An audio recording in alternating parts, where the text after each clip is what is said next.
Cette rue, tout aussi unique, mène tout droit sur le site des palais royaux d'Abomey, ville historique et touristique du Bénin. Ce musée fait partie des 184 éléments qui composent les palais royaux d'Abomey sur la liste du patrimoine mondial. Le musée historique d'Abomey est composé essentiellement de deux palais rénovés, le palais du roi Glélé et celui de son fils le roi Guézo.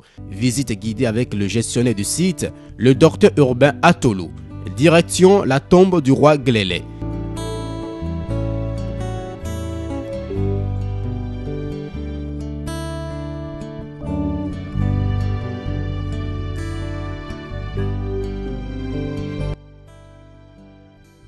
Ici repose l'âme du roi Glélé. Autour de sa tombe, on peut observer des statues de buffles, symbole de la puissance. Notre équipe n'a pas pu aller plus loin. Certains endroits ici sont très mystérieux et revêtent encore une puissance inexplicable. Le circuit qui commence ici au palais royal du roi Glélé finit dans la cour de son fils le roi Guézo.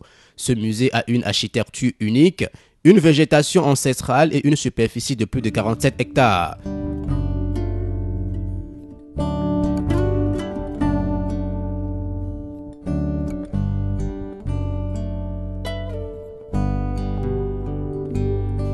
Nous sommes ici dans l'intimité du roi Guézo. Les audiences et autres invités étaient reçus ici, dans ce bâtiment géant aux murs très épais, fait à la main avec de la terre stabilisée. On l'appelle Adjalala. C'est un grand bâtiment polyvalent. C'est là où le roi reçoit ses invités. Il y a plusieurs portes.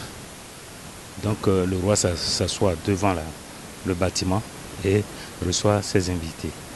De l'autre côté, on peut observer un bâtiment frappé de symboles divers et variés. Sa fonction est tout aussi particulière. Vous avez l'autre bâtiment frappé de trônes, des bas-reliefs de trônes.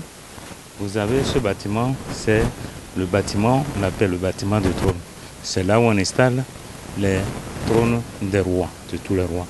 Donc vous avez des bâtiments très bas, ces bâtiments qui sont là.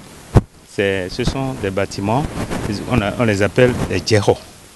Les djéhos. Donc ici, le grand bâtiment bas qui est là, c'est le djého, mais à l'intérieur, vous avez encore une autre case ronde. Cette case ronde, si on dit que les murs sont pétris avec le sang humain, ce ne sont pas les murs qui sont pétris avec du sang humain, mais la case ronde qui est à l'intérieur, il y a un peu de sang humain dedans.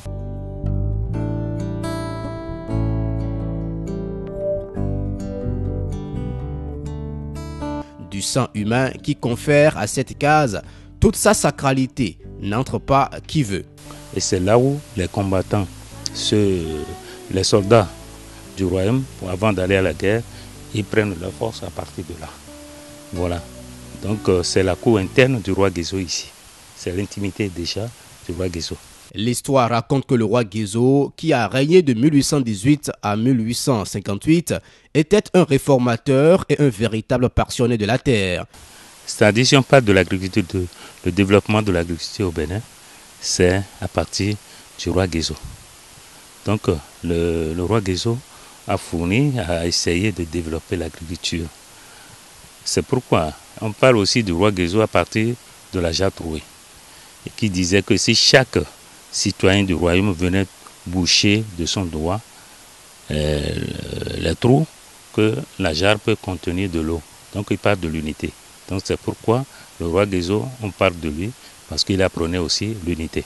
En dehors de l'agriculture, il apprenait l'unité dans son royaume. Le musée historique d'Abomey a été réfectionné tout en gardant son architecture initiale.